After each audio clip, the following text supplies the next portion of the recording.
She. Oh. Si Senador Chis Escudero naharap sa preliminary investigation para sa kasong plunder sa Office of the Ombudsman.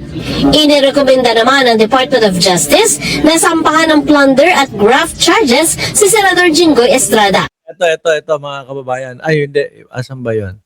Ito yung kay Chis Escudero. Pakita ko lang ho sa inyo mga bossing, no? Bago natin matapos yan. Ito yung kay Chis Escudero naman ho. Yan yung breaking news. Oh.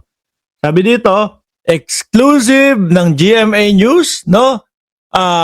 Former Senate President Francis Chis Escudero facing 586 million plunder charge before the Ombudsman denies master plunderer charge. Ayan ho mga kababayan, biruin mo, 586 million mga bossing ang kakaharapin na kasong plunder. Sabi ko nga ho sa inyo, ang plunder ho mga kababayan, aabot, ang pinakamarami o pinakamataas na kulong niyan ay aabot ng 40 years ho mga bossing. Ang pinakamababa, kung di ako nagkakamali, ay 25 years mga bossing. Kapag ka itong mga ito, kagaya nila Chis Escudero, ay napatunayan na nagkasala po, malamang.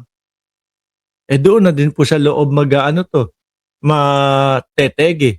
Alam nga naman, kung ilang taon na si Chis Escudero? 60? Something like that? Mga 60? Oh. Tapos dagdagan mo nung 40, 100. Di ho ba? Ay, naku po. Sabi ni Elna, admin ko lang, Elna. Oh, I support you, Idol Mark. Live and upload mo. Salamat po, madam. No? Ngayon naman ho, mga kababayan, dahil nabanggit na po yung ICC, mga boss chief sir, at itong mga pagpapaaresto kay Bato de la Rosa, ang presidente nagsalita po mga kababayan. No, first time kong nakita at narinig ang presidente na magsalita ho ng ganito mga bossing. No? Ang tinutukoy niya po ay si John Vic Remulla, mga kababayan. Noong una, tayo-tayo lang ho eh. 'Di ba?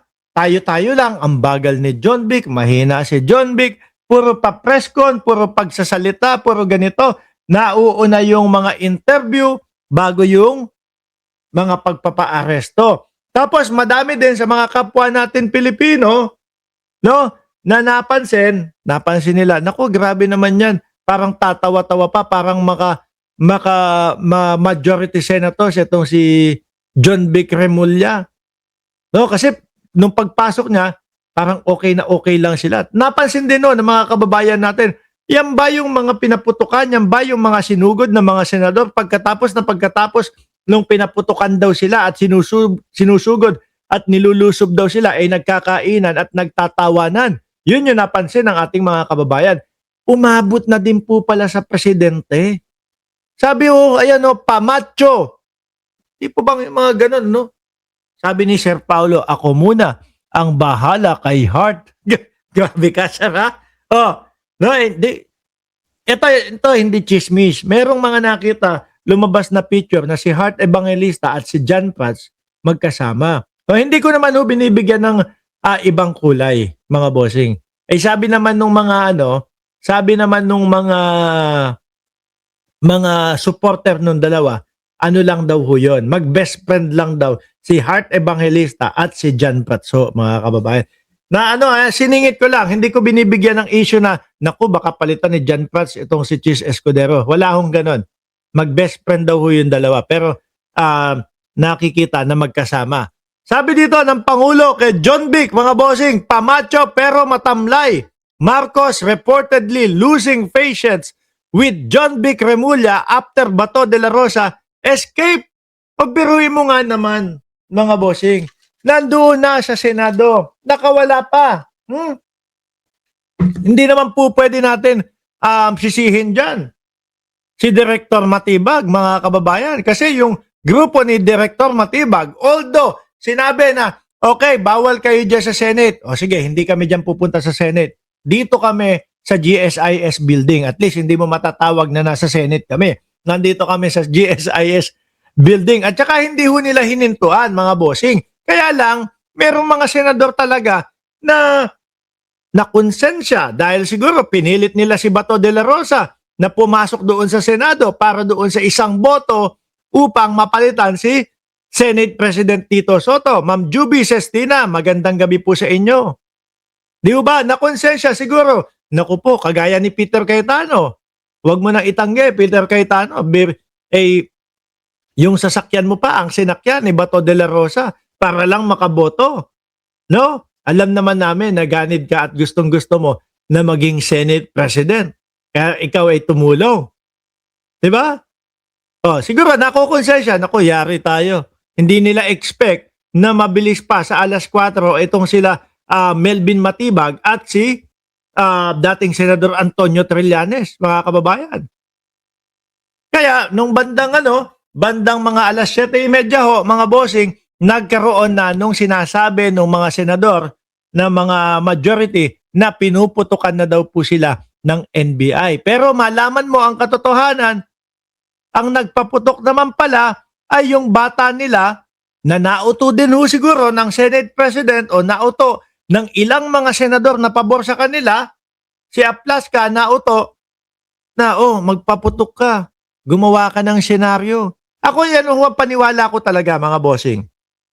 No, hindi ko babaguhin yung aking paniniwala na mayroong mga umuto o mayroong mga senador na nagsabi dyan, na nag-push dyan, na gumawa ka ng eksena. Tapos kapag ka ganon, mapopokus na ang atensyon ng mamamayang Pilipino doon sa eksena na yon, saka natin palabasin si Bato de la Rosa with matching Robin Padilla.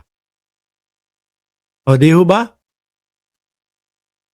Yun yung sa NBI, hindi mo masisisi yung NBI. Talagang nandoon sila eh. Kaya lang ho, eto yung kay John Vic, pati pala ang presidente.